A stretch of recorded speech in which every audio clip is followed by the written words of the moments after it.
Bonjour et bienvenue dans notre podcast Les humains derrière la recherche en soins palliatifs. Il s'agit d'une initiative développée par des étudiants au sein du Réseau québécois de recherche en soins palliatifs et de fin de vie, ou plus communément appelé RQSPAL. À chaque épisode, nous rencontrerons des étudiants, des chercheurs ou des bénévoles en soins palliatifs pour mieux comprendre leur parcours ou plus précisément pourquoi ils ont choisi le domaine si mystérieux et empreint d'humanité que sont les soins palliatifs et de fin de vie. Bonjour et bienvenue à ce nouvel épisode du podcast Les humains derrière la recherche en soins palliatifs. L'épisode d'aujourd'hui sera animé par moi-même, Sabrina Anissa Almansali. Dans quelques instants, nous allons rencontrer Madame Josée Masson, travailleuse sociale qui a développé une expertise unique reconnue au Québec et à l'étranger en matière du deuil vécu par les jeunes, fondatrice et présidente directrice générale de Deuil Jeunesse, un organisme d'aide professionnelle pour les jeunes endeuillés et leurs familles. Madame Josée Masson, avant de vous laisser la parole, je veux vraiment vous remercier chaleureusement pour votre présence puis pour votre intérêt envers notre podcast. Je suis vraiment contente de pouvoir discuter avec vous aujourd'hui. Cet épisode s'annonce vraiment intéressant. Mais bonjour et ça me fait vraiment plaisir d'être là. Merci beaucoup. Madame Josée Masson, moi j'ai lu plusieurs de vos travaux, vous êtes écrivain, vous êtes directrice de Deuil Jeunesse, mais j'aimerais que les auditeurs vous connaissent un petit peu plus. Parlez-nous un peu de votre parcours, qu'est-ce qui vous a amené, que ce soit en travail social ou à Deuil Jeunesse? En travail social, ça fait longtemps. J'avais 12 ans, puis c'est ce que je voulais devenir. Alors, ça fait longtemps que j'ai ce désir-là d'aider les autres, d'aider les jeunes. Principalement, alors depuis que moi je suis au secondaire, que c'est ce que je veux faire, même si les conseillers en orientation me déconseillaient de faire ça parce que j'étais trop émotive à leurs yeux et tout ça. Moi, je falsifiais les questionnaires d'orienteurs pour pouvoir finalement faire ce que je voulais faire. Alors, ça, c'était cané que j'allais devenir une travailleuse sociale. Maintenant, au niveau du deuil, c'est davantage l'expérience qui m'y a amenée, c'est-à-dire que j'étais en CLSC pendant plusieurs années. J'ai travaillé au sein des équipes famille, enfants, jeunesse de CLSC. Et je sentais et je voyais et je percevais le malaise que mes collègues avaient lorsque morts et jeunes se rassemblaient. Et je suis vite devenue celle qui prenait les cas de tous les jeunes endeuillés. J'étais aussi sur les mesures d'urgence et je voyais des interventions qui me questionnaient beaucoup. Exemple, faire du débriefing aux adultes qui ont vu un décès, mais donner des livres à colorier à des enfants. Et là, je me disais, qu'est-ce qu'on fait de nos jeunes? Qu'est-ce qu'on fait de nos enfants? Pourquoi on les traite différemment? Je comprenais pas aussi pourquoi il y avait des groupes de soutien de deuil pour les adultes dans à peu près tous les CLSC du Québec, mais pas pour les jeunes. Pas pour les ados, pas pour les enfants. Alors, c'est là que j'ai commencé, moi, à m'intéresser à ces jeunes-là, à les rencontrer, à entendre ce qu'ils avaient besoin et finalement à créer des services spécialisés pour eux. Donc, si je comprends bien, c'est vraiment une initiative personnelle que vous avez, qui vous a amené à développer cette expertise de deuil pour aider des ados, des jeunes endeuillés. Oui, vraiment. C'est tellement une initiative personnelle que moi, j'étais payée 4 jours semaine au CLSC. C'est la 5e où j'étais pas payée que je faisais finalement. La création des programmes que j'ai fait, je l'ai fait sur ce temps-là. Par la suite, par contre, toute l'intervention, je l'ai fait, mais c'est vraiment partie d'une initiative personnelle. En fait, je dois quand même vous dire que j'ai pu faire des liens avec ce que j'avais vécu, moi, dans mon enfance par rapport à la mort, puis aux réactions des adultes, et de me dire, il y a quelque chose de généralisé au Québec qui fait qu'on a un malaise quand on parle de mort ou de maladie grave à des jeunes. Et ce malaise-là m'interpellait vraiment. Alors, c'est sûr que je suis allée puiser dans mon vécu, dans le vécu de gens autour de moi, et aussi dans le vécu des jeunes sur le moment. Parfait. Puis j'imagine, parce que c'est quand même novateur, on arrive dans un milieu, puis où toute l'énergie est mise pour les adultes, on donne des livres à colorier pour des enfants, puis les jeunes, on les oublie un petit peu. Comment ça a été perçu dans le milieu? Est-ce que c'était quelque chose qui était accepté puis reçu positivement ou c'était une petite résistance au changement? Non, ça a été très bien perçu, même que ma première conférence, là, je venais de commencer à faire là, mes interventions auprès des jeunes, puis c'était dans un hôpital psychiatrique où rapidement, tu sais, les gens se sont questionnés. Tu sais, je pense que j'ai amené le questionnement. Alors, ça a été bien reçu, mais c'est sûr que c'est les adultes qui résistent beaucoup à ce que je dis, pas les enfants. Tu sais, Ouais. les enfants, tu sais, je vais juste vous donner un exemple. Les enfants vont nous dire souvent, arrêtez de nous voler notre histoire. Arrêtez de ne pas nous dire que maman va mourir. Arrêtez de nous cacher le cancer de papa. Arrêtez de mentir et de dire que tout va bien. T'sais. Parce que quand vous faites ça, vous nous volez une partie de notre histoire. Fait que c'est sûr que moi, quand par la suite, je vais former des intervenants, puis je leur dis, vous devez dire la vérité. La résistance, elle est claire. C'est une résistance qui vient d'une culture québécoise très forte, là. La résistance, elle est claire. On veut protéger nos jeunes, que ce soit parce qu'on est un intervenant ou un parent. Alors, ça a été très bien accueilli qu'on fasse enfin quelque chose pour ces jeunes-là, mais parfois dans le contenu, on va revendiquer oui, mais ils sont jeunes, ils n'ont pas besoin de voir, ils n'ont pas besoin d'être présents quand maman va mourir, et on décide de leurs besoins. Fait qu'il y a comme ces deux pans-là qui sont quand même importants. Là. Oui, puis j'ai l'impression aussi, il y a quelque chose où peut-être parfois les personnes ou les intervenants ne se sentent pas outillés pour quoi dire, quoi faire. Et si l'enfant ou le jeune me pose cette question, qu'est-ce que je devrais répondre? Donc il y a aussi, je pense, la personne sort un petit peu de sa zone de confort pour parler, puis trouver les bons mots à Oui, adresser à ces jeunes. oui, puis j'ai l'impression que les adultes, quand par la suite ils sont outillés, ils aimeraient ça qu'on amène des outils plus doux. Oui. Je pense que les adultes pourraient vouloir que on les outille en disant vous pouvez mentir, vous pouvez cacher la Mhm. vérité, vous n'êtes Ouais. pas obligé de tout dire. Sauf que moi, quand je passe, c'est pas ce que je dis, c'est pas comme ça que je vais l'aborder. Au contraire, tu sais. Alors, c'est sûr que parfois on veut l'outil le plus simple, le plus facile. Mais c'est ça. Moi, je suis dans la vérité, dans l'authenticité, puis moi, j'ai toujours voulu défendre l'intérêt euh, des jeunes euh, qui, par désir de protection, on va parfois agir comme on voudrait jamais que personne agisse avec nous. Oui. Ouais. Et de votre expérience, ben, cette vérité, cette authenticité avec les jeunes, est-ce que c'est gagnant? Est-ce que c'est quelque chose qui les aide? Ça répond à des besoins qu'ils ont? On se fait dire, tu nous redonnes notre histoire. On se fait dire, vous nous permettez de dire je t'aime à maman avant de mourir. Vous nous permettez de comprendre ce qui se passe. Vous nous permettez. Alors moi, à ce moment-là, je ne vois que ça gagnant, hein, que ça très respectueux de leurs besoins. Puis, il faut faire attention parce que dans notre approche, euh, on doit se fier aux besoins du jeune et Oui. non à ce qu'on pense. Même si moi, je sais que c'est important qu'un enfant sache que son père va mourir d'ici 4 carrés de calendrier ou 2 lignes de Oui. calendrier, si lui nous a fait la mention qu'il ne veut pas le savoir, ben on va respecter sa mention à lui. Mais on va éviter, en tant qu'adulte, de toujours choisir pour lui. Et c'est ça l'approche que j'ai créée. Mhm. C'est celle d'être vraiment au diapason des besoins du jeune, puis de ce qu'il souhaite, lui, vivre dans la mort, puis dans la vie des êtres qu'il aime. Là. Oui.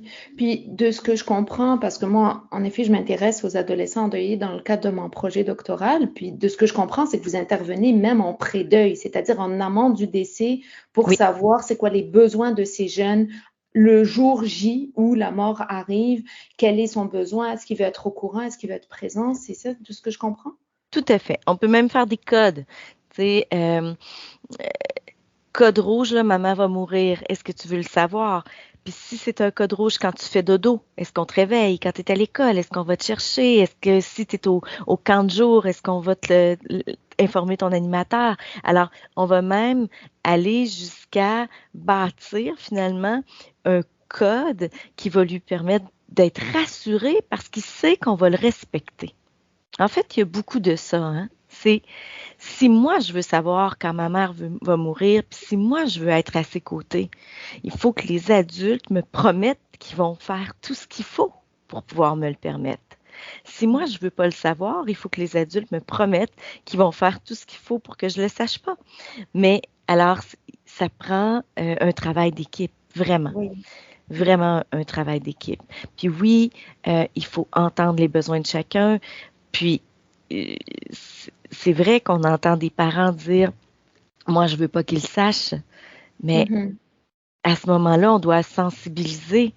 Alors, qu'est-ce que vous voulez pour votre enfant? Tu sais, on souhaite le bonheur de nos enfants. Si vous savez que c'est ça qui va lui faire, qui va Bien, mieux comprendre puis oui. être bien, ben là, il va falloir qu'on fasse un bout de chemin entre notre désir d'adulte de ne pas lui faire de peine, puis son désir d'enfant de savoir ce qui se passe. Puis je vous entends, puis je vois toute la sensibilité, puis la bienveillance avec laquelle vous dressez tout ça à des familles qui vivent des moments très pénibles, hein. La mort arrive, la maladie, la fin de vie, puis il y a des jeunes, de la jeunesse, de la vie à côté, puis arrimer parfois, j'imagine, les besoins de certains et les besoins des autres, ça doit être un travail très complexe à faire tous les jours. Ouais. Oui, vraiment. Oui, c'est complexe parce que plus il y a de besoins à respecter, plus ça peut entrer en contradiction et plus c'est difficile. Mais je pense que c'est dans la façon de le faire. Là, on peut aller chercher le savoir-être. Je pense que les parents vont saisir ça s'ils comprennent le rôle qu'ils ont. Si on leur dit pas quoi faire, si on les prend par la main puis qu'on regarde le chemin qu'ils veulent suivre eux aussi, alors je pense qu'il y a une partie qui relève vraiment de la façon dont on le fait, du respect du rythme, parce qu'il y a un rythme à tout ça. Il y en a qui veulent aller plus vite que d'autres, il y en a qui ont besoin de plus comprendre. Alors, il y a un respect du rythme qui est essentiel dans cette histoire-là aussi. Il y a aussi le regard qu'on pose sur notre enfant, puis notre façon d'être un parent qui vient interpeller dans tout ça. Alors, avant d'en arriver, parce que parfois c'est très facile, hein? Parfois, on a des parents qui entendent le besoin des enfants et qui font parfait, moi, je veux qu'ils soient heureux. C'est comme, ouais. Quand c'est tiraillé tout ça, mais là, il faut aider davantage à la compréhension de plein de choses, puis il faut comme revenir sur des choses importantes avec les parents. Et souvent, c'est sur la communication qu'on doit travailler. Alors, parfois, c'est plus complexe. Quand un parent va mourir et ne veut pas que son enfant soit présent, oui. C'est complexe. Oui. Ça fait partie des histoires les plus difficiles. Moi, c'est sûr que mon regard, c'est de dire, vous allez mourir, lui, il va vivre. Vous voulez qu'il vive avec quoi? Avec du regret, de la rancœur? C'est quoi oui, de ne pas avoir poussé assez fort son besoin. Alors, je pense qu'il faut qu'on soit parfois, puis là, je suis obligée de dire le mot, puis j'aime pas ça, mais être confrontant par rapport à la réalité. Vous allez mourir dans 1 semaine, vous serez plus là, mais votre enfant, vous voulez une grande vie, là, vous voudriez qu'il vive jusqu'à 100 ans. Voulez-vous qu'il vive jusqu'à 100 ans avec ces émotions-là à l'intérieur de lui? Là, après ça, ben là, il y a un choix à faire. Puis il y a une partie parfois qui est difficile en tant qu'intervenant, c'est de dire j'ai tout fait, mais ça se passera pas comme je l'aurais espéré. Ouais. J'ai pas le contrôle de certains paramètres qui font partie de la situation. Ouais. Puis là, vous me parlez de vous qui utiliser sa 5e journée finalement à faire du bénévolat pour développer des outils pour intervenir avec des jeunes endeuillés. Comment ça s'est passé? Comment est passé le passage de vous dans cette 5e journée vers vous dans l'organisme Deuil Jeunesse? Alors, ben c'est sûr que j'ai vu les effets rapidement chez les jeunes des interventions que j'étais en train de créer. Je les voyais s'épanouir, je les voyais parler différemment, je les voyais exprimer leurs besoins, je les voyais même parfois ne plus avoir peur de la mort de l'autre, ce qui était quand même assez impressionnant. Alors rapidement, euh, j'ai, je les ai pris dans mon cœur, ces jeunes-là. Ouais. Puis je me suis dit, OK, il faut pas que j'arrête de faire ça. Ça m'allume trop. Tu sais, en famille, enfants, jeunesse, au CLSC, on travaille aussi avec des parents qui ont besoin d'aide dans leur rôle de parents. On a de l'hyperactivité, tu sais, de tout, là. Tu sais, on est comme des généralistes de tout. Et là, Ouais. moi, je voulais plus être une généraliste. Je voulais que faire ça, que m'entourer des jeunes qui allaient vivre la maladie et la mort de notre cher. Et quand je suis partie pour mon premier congé de maternité, ben c'est sûr qu'on m'a dit de façon plus ou moins voilée que quand j'allais revenir de ce congé-là, les priorités allaient être différentes parce qu'on devenait un centre de santé et de services sociaux. Oui. Puis, on me voyait beaucoup, moi, comme une future cadre. Et là, je voyais que j'étais en train de perdre potentiellement La ce qui clinique. m'allumait le plus. Ça n'a pas été long. J'ai donné naissance à mon fils, puis quelques mois plus tard, moi, je donnais ma démission là, au CLSC et je créais Deuil Jeunesse, mais pas sous sa forme qu'il est actuellement. Hein. En fait, Deuil Jeunesse, c'était moi. J'étais en privé. C'était ça. Puis, c'est devenu, après ça, j'ai des intervenants qui se sont annexés à moi. Et c'est devenu Deuil Jeunesse tranquillement, un pas à la fois.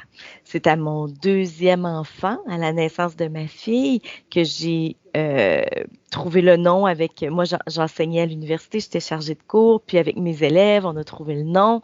Je l'ai enregistré, puis là, c'est comme devenu tranquillement l'organisme qu'il est. En 2012, il est devenu un organisme un organisme à but non lucratif, puis en 2015, un organisme de bienfaisance. Alors, il y a eu une vie Oui. qui s'est transformée, qui s'est vraiment transformée pour donner finalement ce qu'il est actuellement.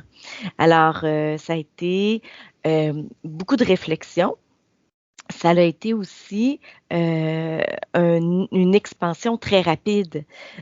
Parce que ce service-là n'existait pas, c'est sûr que j'ai eu plein d'appels et de gens de partout au Québec. Puis c'est ça, l'écriture de mon premier livre a aidé aussi à tout ça. Là. Alors, mon livre est publié, les médias se l'ont approprié un peu. Et là, j'ai un monsieur de l'Abitibi qui m'appelle, sa femme va mourir. Et là, je vois qu'au Québec, il y a vraiment un manque au niveau des jeunes endeuillés. Donc, c'est sûr que ça, c'est venu ouvrir vraiment la porte à Deuil Jeunesse. Puis rapidement, je me suis dit, il ne faut pas que ce soit un organisme qui est local. Je ne veux pas que ce soit juste à Québec. Je veux qu'il soit national parce que pourquoi les gens qui habitent à Québec auraient plus de services que les autres. Alors, j'ai tout de suite eu une vision assez grande là, de Deuil Jeunesse. Fait que c'est comme ça que ça s'est fait. Fait que j'ai quitté le réseau public en sachant pas trop ce qui m'attendait devant, puis mais en étant toujours guidée par ces jeunes-là qui n'arrêtaient pas de me convaincre par leur vécu qu'il fallait continuer. J'ai l'impression que vous avez été guidée par votre passion parce qu'on voit que vite dans votre carrière, c'était ça la passion, c'était ça ce que vous voulez faire, c'est d'intervenir avec des jeunes endeuillés. Oui, vraiment, vraiment. Ouais. Ah oui, Puis, c'est sûr. Puis cette passion-là, je l'ai encore. En fait, je serais plus là si je l'avais pu. Je l'ai parce que même si je suis plus clinicienne vraiment, moi, je m'occupe de l'organisation et tout ça. Je vois les jeunes dans la salle d'attente encore, puis même si c'est pas moi qui rencontre, je sais ce qui se passe, puis je les vois ressortir, je les entends parler à leurs parents, j'entends et je vois les parents aussi, et je le sais à quel point c'est encore un essentiel dans leur vie. Ouais. Puis j'imagine que aussi les intervenants qui travaillent dans Deuil Jeunesse ont la même mission que vous. Donc il y a quelque Oui, chose aussi que vous êtes une équipe de feu, comme on dit. Donc oui, oui, on est une équipe engagée, une équipe qui a vraiment, nous, notre organigramme, c'est un organigramme avec la clientèle au centre dans un gros cœur, puis on est autour. ouais. Les décisions qu'on prend, c'est pour la clientèle. Tout ce qu'on prend, c'est pour le bien-être de ces jeunes-là, puis de ces familles-là. Puis le message, moi, que j'entends, en tout cas que je lis à travers les lignes, c'est que vous êtes sorti de votre zone de confort parce que vous avez quitté le réseau de la santé pour aller vers quelque chose de flou un petit peu. Vous ne saviez pas que l'organisme, il y a quelques années, vous ne saviez pas que l'organisme allait avoir de l'ampleur qu'il a aujourd'hui ou grandir aussi vite. Donc Pas du parfois tout. sortir, ouais, Je suis encore hors de ma zone de confort, je vous dirais, même si ça fait autant d'années, dans le sens que euh, c'est pas facile faire la gestion d'un organisme de bienfaisance peu subventionné, alors que moi, je suis une travailleuse sociale clinicienne qui aime ce travail-là. Puis là, ouais, j'ai été propulsée tranquillement vers des tâches administratives de direction. Moi, mm, j'ai pas étudié pour être ça, hein. Alors, ouais, de jeunesse, c'est un défi quotidien pour moi. Au départ, effectivement, c'était d'un flou incroyable. J'avais aucune idée de ce que ça allait donner. Et par la suite, des défis, il y en a eu vraiment beaucoup. Il y en a encore énormément. On est une équipe grandissante, tu sais, avec tout ce que ça comporte, hein, comme beauté, mais comme défi aussi. Alors, oui, d'un jeunesse, euh, il faut qu'il soit accroché à ma passion parce que parfois, tu sais, je peux pas le c'est cacher, difficile. c'est Oui, difficile. Alors, il faut qu'il soit plus grand que les défis. ouais. Donc, c'est ce qui est. Donc, mais effectivement, il a su me sortir de ma zone de confort sans arrêt. Oui. Avez-vous eu, puis peut-être vous n'allez pas, vous n'avez pas de réponse, mais avez-vous eu des moments de doute Vraiment. dans ce parcours? Oui, Pas de doute par rapport aux bienfaits sur la oui, clientèle, oui, mais de doute que j'allais être capable de tenir le coup, de doute qu'on allait survivre, de doute, tu sais, même pendant COVID, même il y a 2 ans, Sabrina, je t'aurais parlé, puis je ne savais pas si on allait résister à la oui, crise. Des moments de doute, oui, il y en a beaucoup. De doute aussi par rapport à mes compétences de gestionnaire, par rapport à... oui, tu sais, j'ai pas de doute jamais par rapport à ce que je dis en lien avec les jeunes endeuillés. J'ai pas de doute oui, quand je donne une conférence. J'ai pas de doute quand je donne une formation. Mais des moments de doute, oui, j'en ai encore. Puis j'en ai eu de grands moments de doute là. Il y a eu des soirs où je me suis couchée en souhaitant avoir un travail, vendre des livres chez Renaud Bré là. Tu sais, ouais, parce ouais. que c'était plus simple, euh, parce que le défi est parfois très grand. Oui, tout à fait. Mm. Oui, un défi plus, pas en lien avec votre expertise Mm. d'intervenir avec des jeunes endeuillés, mais plus de gérer un Oui, organisme de bienfaisance avec oui, toutes les responsabilités oui, de gestionnaire finalement. Et en oui, plus, j'imagine, chercher les subventions, faire oui, vivre, payer tous ces intervenants oui, qui œuvrent dans Deuil oui. Jeunesse. Tout à Ouais. fait. Mais pour ce qui est de l'expertise, par contre, jamais.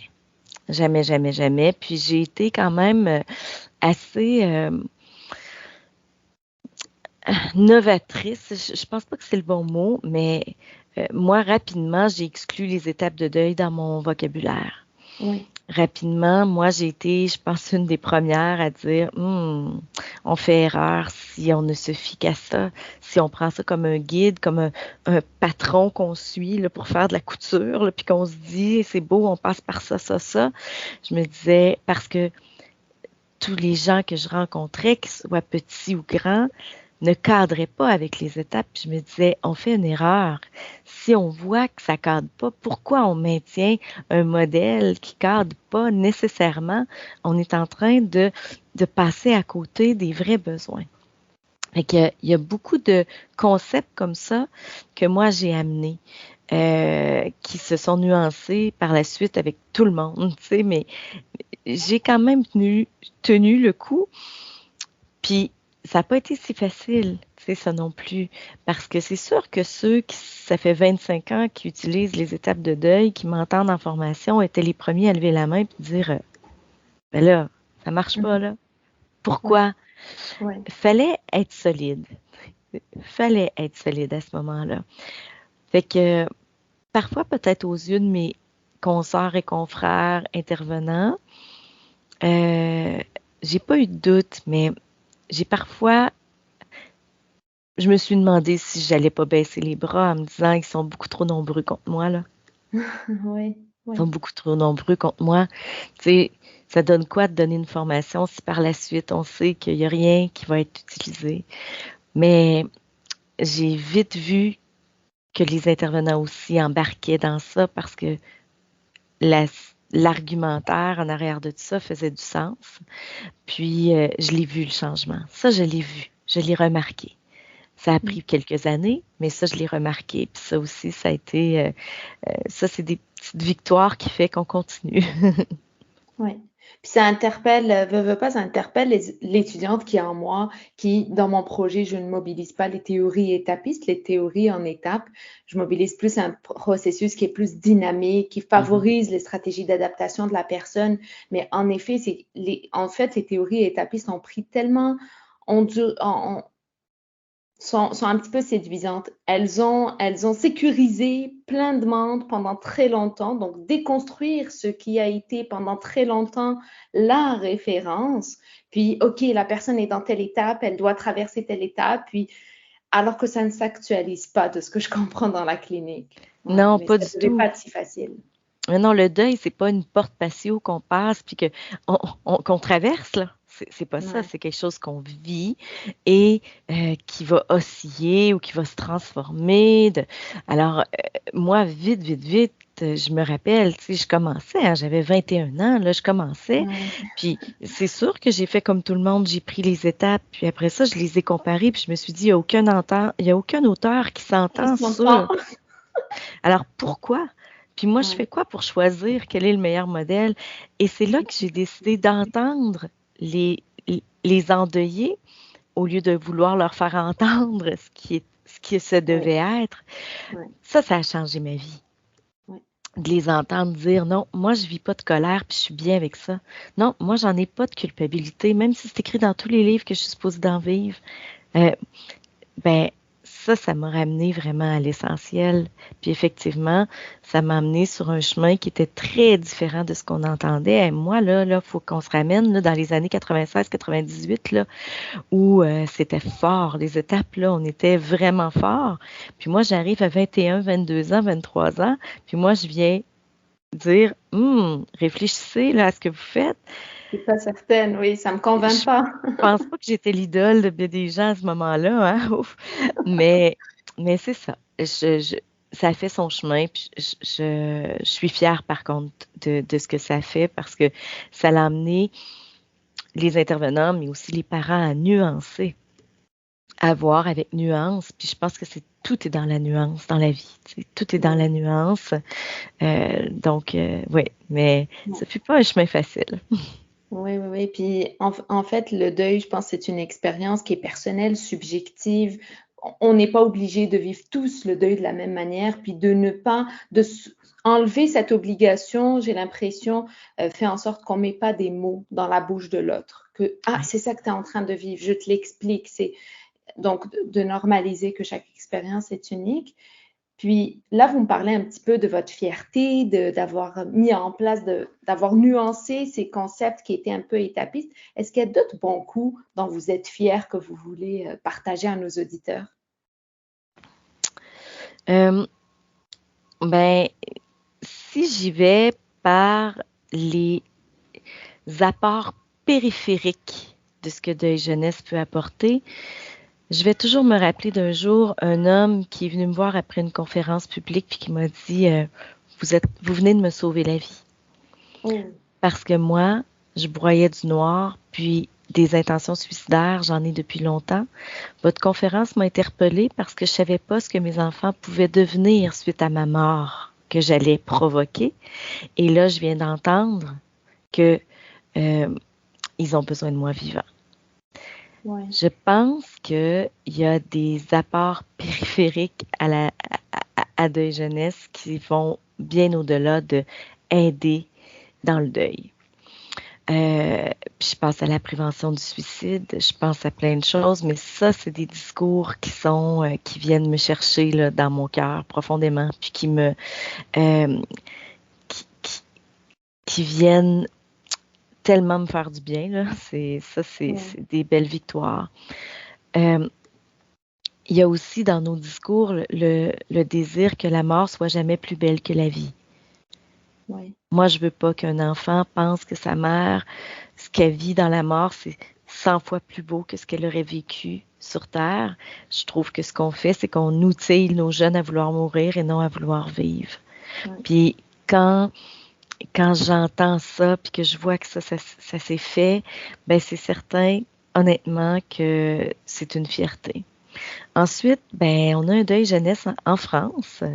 Ça a passé les frontières, des frontières rigides, parce que en Europe, le deuil est très médicalisé.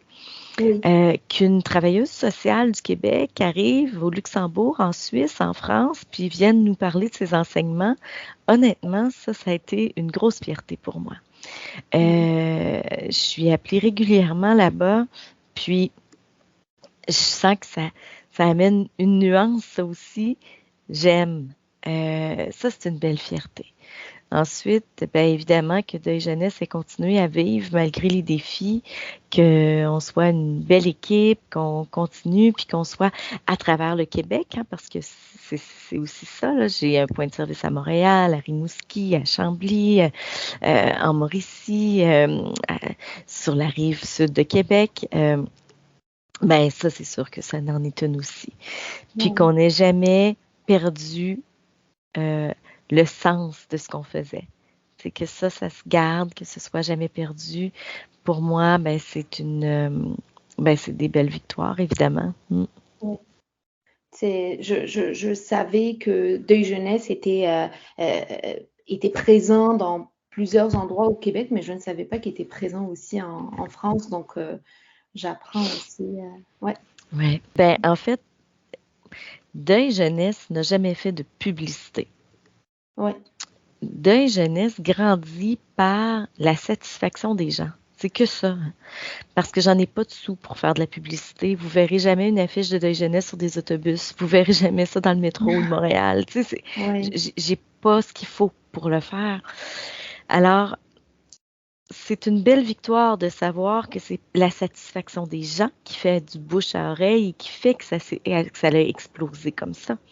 On fait à peu près une vingtaine d'interventions par jour sur 365 jours. C'est énorme. Oui. Tu sais, on est passé de quelques interventions par semaine à 20 par jour. Alors, ça veut dire qu'à quelque part, sans faire de publicité, on a réussi quelque chose d'assez grand parce que c'est les gens qui transmettent l'existence de Deuil Jeunesse, c'est la population qui le fait.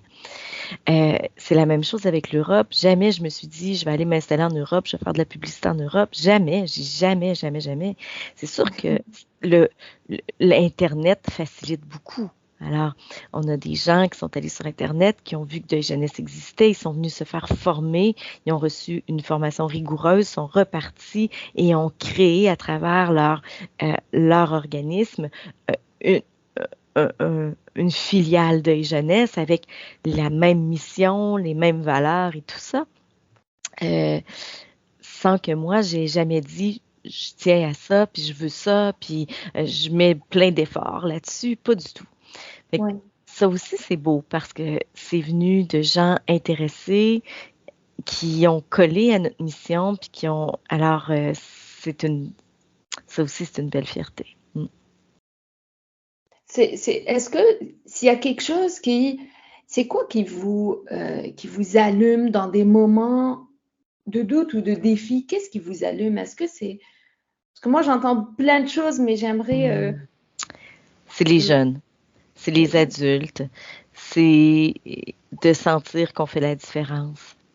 Si je sentais pas qu'on faisait la différence, tu sais, je crois pas que Deuil Jeunesse existerait encore, là. En tout cas, pas par moi. Ouais. C'est vraiment ça. C'est eux qui sont encore au cœur de mon cœur, de- d'intervenante, de directrice. Euh, c'est de voir que parfois, je passe 2 minutes à TVA, aux nouvelles, parce qu'il y a un drame familial, puis qu'en 2 minutes, je réussis à sensibiliser les gens, puis à faire la Ouais. différence. Faire la différence. C'est vraiment ça qui m'allume encore. De réaliser qu'on a encore notre importance, puis on fait encore, on change encore. Ouais. Une mentalité, un état d'âme, un état d'être. Mm. Ouais.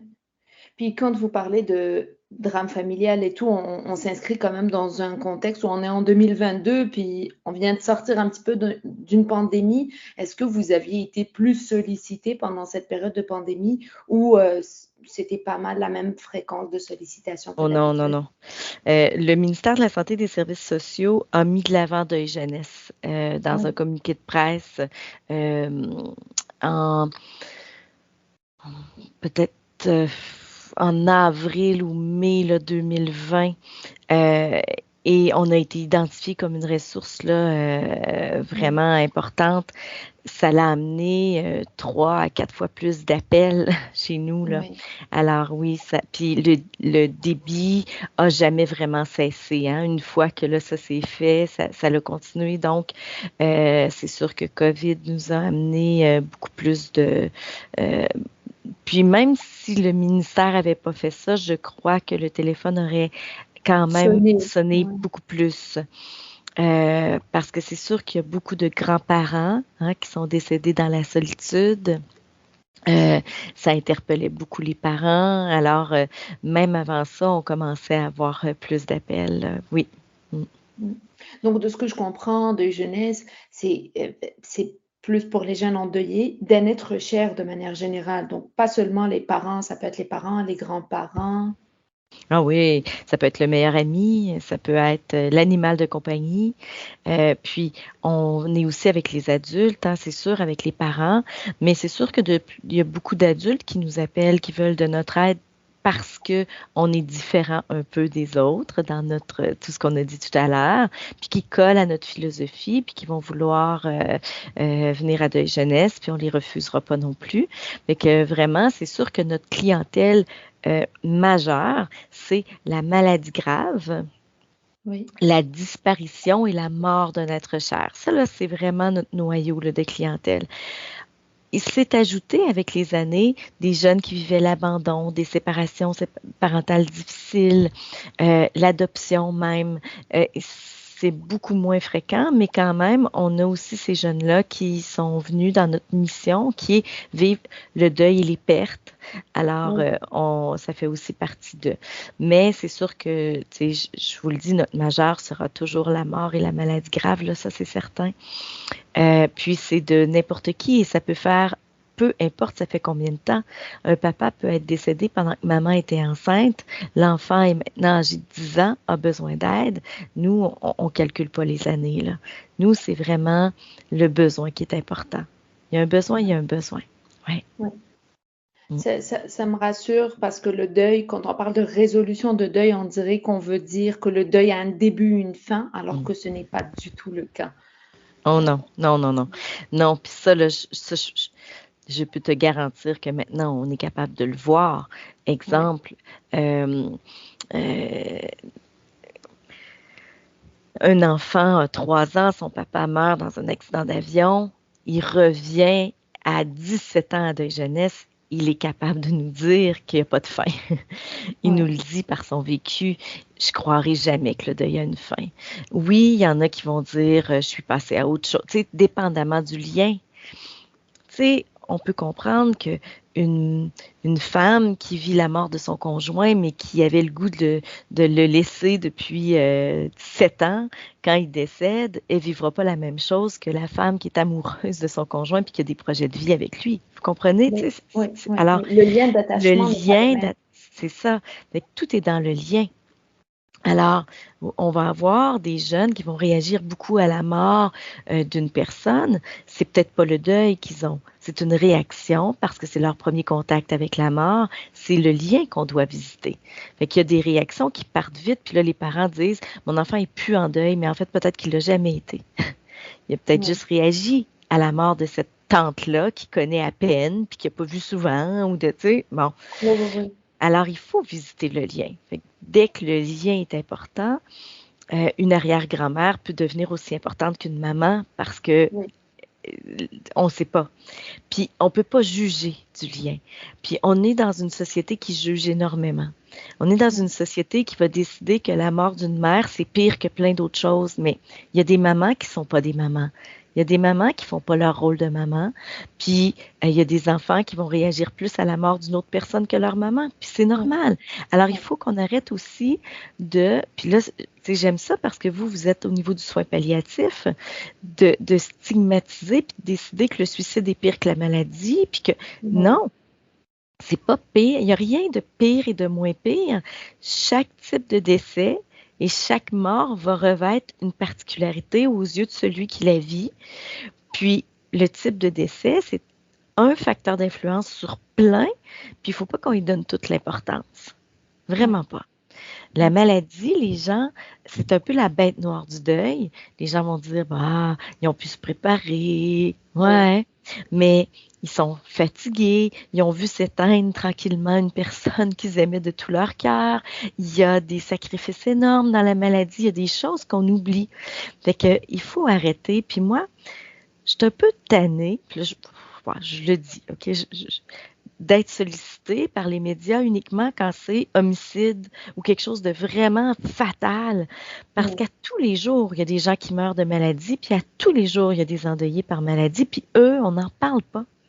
Mm. Puis je trouve ça triste parce qu'ils sont tout aussi importants que les autres. Mm. Puis on s'inscrit au début de notre discussion, vous parliez d'une culture québécoise, mais on s'inscrit aussi dans une culture de performance Oui, où vraiment. on a 3 jours pour vivre le deuil, 3 jours de congé, où c'est-à-dire on s'inscrit aussi dans cette culture où on veut avoir le contrôle sur tout, on veut avoir des mots sur tout.